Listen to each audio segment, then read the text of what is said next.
بسم اللہ الرحمن الرحیم۔ السلام علیکم دوستو۔ اگر ہم دنیا کے 7 عجائبات کی بات کریں تو ان میں اہرام مصر کو ایک خاص اہمیت حاصل ہے، یعنی پیرامڈ آف ایجپٹ، جو کہ مصر کے شہر قاہرہ سے تقریباً 50 میل کے فاصلے پر موجود ہیں، جنہیں تقریباً 5000 سال پہلے بنایا گیا۔ ان اہراموں میں سب سے اونچے اہرام کا نام ہے خوفو۔ یہ اہرام اس لیے مشہور ہے کیونکہ آج کل کی جدید ٹیکنالوجی اور مشینری مل کر بھی اس کی ڈپلیکیٹ بنانے سے قاصر ہے، کیونکہ آج کل کی ہماری جدید ٹیکنالوجی اور مشینری بھی ان اہراموں میں استعمال ہونے والے پتھروں کو اٹھانے سے قاصر ہے۔ اسی لیے بہت سے سائنٹسٹ اسے ایلین سے بھی جوڑ دیتے ہیں، کیونکہ ان کا کہنا ہے کہ اگر ہم آج کل کی جدید ٹیکنالوجی اور مشینری کے ذریعے بھی ایسے ڈپلیکیٹس نہیں بنا سکتے تو ہو سکتا ہے کہ یہ کسی ایلین مخلوق کا کام ہو، جو کہ ہم سے بہت زیادہ ایڈوانس ہے اور کسی زمانے میں اس دنیا پر وزٹ کرنے کے بعد واپس چلی گئی ہوگی۔ کئی صدیوں تک سائنٹسٹ، آرکیالوجسٹ اور ہسٹری کا علم رکھنے والے ان اہراموں کے مقاصد، بناوٹ کے بارے میں اندازے لگاتے رہے، اور ان کا یہ ماننا تھا کہ اس دور میں فرعون مصر، یعنی جو مصر کے بادشاہ ہوا کرتے تھے،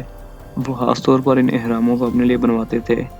تاکہ مرنے کے بعد انہیں یہاں پہ دفنایا جا سکے۔ اس دور میں لاشوں کو محفوظ کرنے کے لیے حنوط کرنے کے بعد، یعنی انہیں مسالہ لگا کر محفوظ کر لیا جاتا تھا۔ اس دور کے فرعون اپنے مرنے کے بعد اپنا تمام مال و ثواب، اپنی بیویاں، دولت اور اپنے نوکر وغیرہ کو سب کو اپنے ساتھ دفنا لیا کرتے تھے، کیونکہ ان کا یہ ماننا تھا کہ ان کا یہ تمام مال و ثواب ان کے اس وقت کام آئے گا جب وہ دوبارہ زندہ ہوں گے۔ خوفو اہرام کو بنانے کے لیے تقریباً 2.3 ملین پتھروں کا استعمال ہوا، اور یہ انسانوں کا بنایا گیا اب تک کا سب سے بڑا اسٹرکچر ہے اور تقریباً 3800 سال پرانا ہے، یا کچھ کے مطابق یہ تقریباً 5000 سال پرانے ہیں۔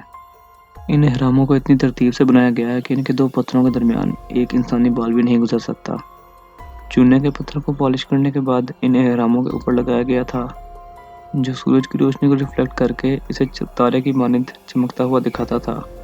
اور یہ روشنی اتنی طاقتور ہوتی تھی کہ اسے چاند سے بھی دیکھا جا سکتا تھا۔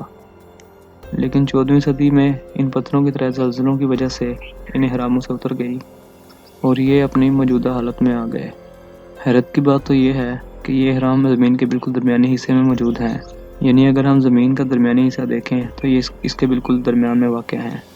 اب آپ اندازہ لگا سکتے ہیں کہ یہ لوگ کتنے سکلڈ ہوں گے، انہوں نے کتنی میتھمیٹیکل کیلکولیشن اور حساب کتاب لگانے کے بعد ان اہراموں کو بنایا ہوگا۔ لیکن در حقیقت دیکھا جائے تو یہ زیادہ حیرانگی کی بات نہیں ہے، کیونکہ اینٹی کتھیرا میکانزم، جو کہ دنیا کا پہلا اینالاگ کمپیوٹر تھا اور اسے 2000 سال قبل ایک یونانی سائنٹسٹ نے بنایا تھا، وہ بھی دریافت ہو چکا ہے۔ اس کے علاوہ ٹینتھیوکین سٹون ایج نامی تعمیرات کے بارے میں بھی یہی کہا جاتا ہے کہ انہیں ایلینز نے بنایا ہے، اور یہ بھی اتنی پرانی اور وزنی ہے کہ اسے بھی جدید ٹیکنالوجی نہیں بنا سکتی۔ سو یہ بھی کوئی حیرانگی کی بات نہیں ہے کہ اہرام مصر کو بھی جن لوگوں نے بنایا ہوگا وہ بھی بہت جدید اور ایڈوانس ہوں گے، یعنی اپنے وقت سے آگے چل رہے ہوں گے۔ یورپ کے اندر آج بھی یہ عقیدہ موجود ہے کہ ان اہراموں کو گندم کو سٹور کرنے کے لیے بنایا جاتا تھا، جیسا کہ حضرت یوسف علیہ السلام کے قصے میں موجود ہے، اور جس کا ذکر قرآن پاک میں بھی موجود ہے اور بائبل میں بھی۔ جبکہ 1859 میں ایک برطانوی پبلشر جان ٹیلر نے یہ بتایا کہ یہ نہ تو کسی ایلین نے بنائے اور نہ ہی یہ گندم کو سٹور کرنے کے لیے استعمال ہوتے تھے، بلکہ ان کو 5000 سال پہلے حضرت نوح علیہ السلام نے تعمیر کیا تھا، جن کا ذکر قرآن اور بائبل دونوں میں موجود ہے۔ خوفو اہرام کی تعمیر کے لیے اتنے ٹنوں وزنی پتھر کو بلا اس کے مقام پر کیسے پہنچایا گیا ہوگا، یعنی 2.8 ٹن وزنی چونے اور گرنیٹ کے پتھر کو 2600 BC کے دور میں بلا کنسٹرکشن ایریا پر کیسے پہنچایا گیا ہوگا، جس میں صرف 70,000 ٹن چونے کے پتھروں کا استعمال ہوا۔ لیکن یہ راز ظاہر فاش ہو ہی گیا جب ریڈ سی کے بندرگاہ میں ایک پرانی ڈائری دریافت ہوئی، جو کہ اہرام مصر میں کام کرنے والے ایک سکلڈ ورکر کی تھی، جس نے اس راز سے پرچہ اٹھایا اور بتایا کہ ان اہراموں کو بنانے کا طریقہ کار کیا تھا۔ اس ڈائری میں لکھا تھا کہ اس وزنی چونے کے پتھروں کو لانے کے لیے اسپیشل کشتیوں کا استعمال کیا گیا، جو کہ اس دور کے اندر استعمال کی جاتی تھیں۔ جب ان پتھروں کو لایا گیا تو کنارے پر چھوٹی چھوٹی اسپیشل ندیوں کو بنا دیا گیا، جہاں سے ان وزنی پتھروں کو چھوٹی چھوٹی کشتیوں پر لاد کر کنسٹرکشن ایریا تک لایا گیا، جس کے اندر 3 دن کا وقت لگتا تھا اور جو کہ بہت ہی تھکا دینے والا کام تھا۔ لیکن آتے ہیں سب سے اہم سوال کی طرف کہ ان اہراموں کو دراصل بنایا کیوں گیا۔ گریٹ پیرامڈ آف گیزا، جسے تقریباً 2 ملین پتھروں سے بنایا گیا، اور ہر ایک پتھر کا وزن تقریباً 3 سے 30 ٹن تک تھا،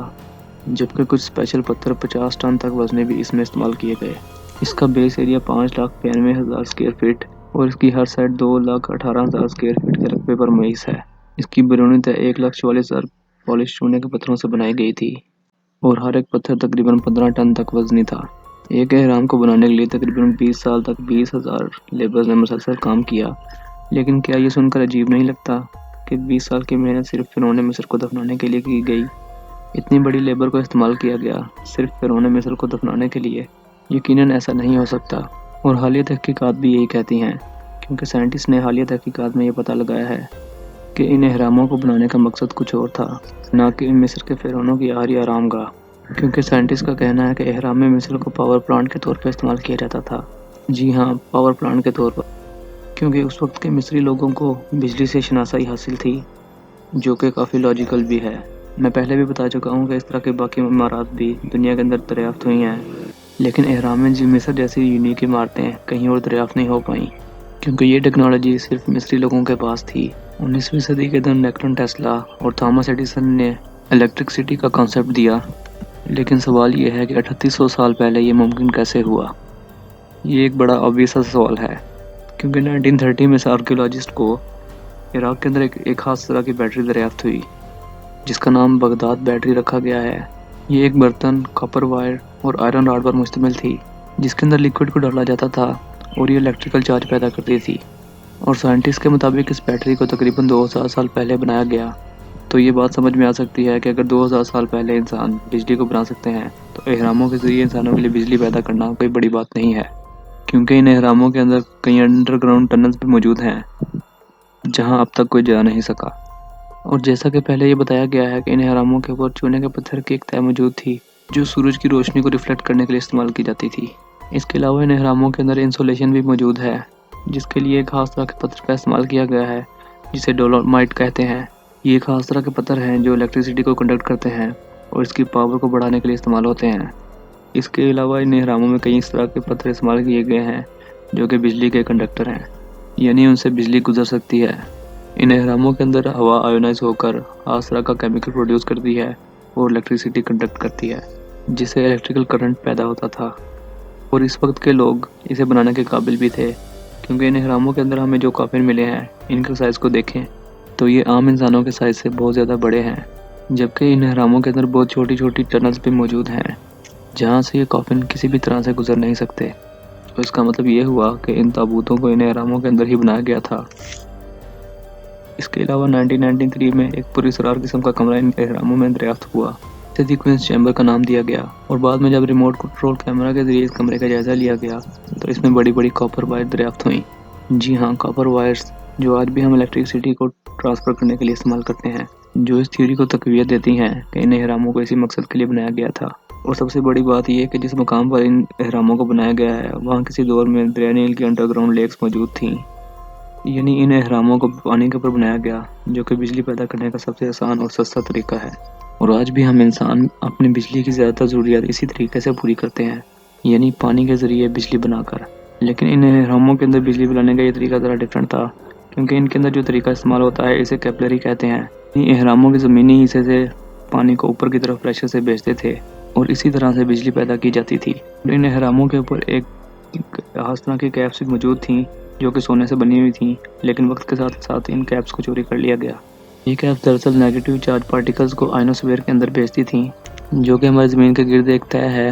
جو کہ چارج پارٹیکل سے بھری ہوتی ہے، اور انہی چارج پارٹیکل کی وجہ سے ان کے اندر ایک الیکٹریکل چارج پیدا ہوتا تھا اور بجلی پیدا ہوتی تھی۔ اس کے علاوہ ہم ایگزبٹ آرٹ کا جائزہ لیں، اس کے اندر واضح طور پر دیکھا جا سکتا ہے کہ ایک شخص کے ہاتھ میں ایک راڈ موجود ہے جو کسی الیکٹریکل چیز سے جڑی ہوئی ہے، اور عین ممکن ہے کہ یہ اس کے ہاتھ میں موجود یہ الیکٹریکل چیز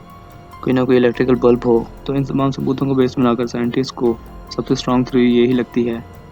کہ اہرام مصر کو بجلی بنانے کے لیے بنایا گیا۔ اگر آپ کو یہ ویڈیو پسند آیا تو اسے لائک کیجئے، اپنے دوستوں کے ساتھ شیئر کیجئے، اور اس طرح کی مزید انفارمیٹیو ویڈیو کے دیکھنے کے لیے ہمارے چینل کو ضرور سبسکرائب کر لیں، اور ساتھ دیے گئے گھنٹی کے بٹن کو بھی پریس کر دیں تاکہ ہماری ہر آنے والی ویڈیو آپ تک وقت پر پہنچتی رہے۔ اب میں ملوں گا آپ کو ایک نئی اور انفارمیٹیو ویڈیو کے ساتھ، تب تک اپنا بہت خیال رکھیے گا۔ اللہ حافظ۔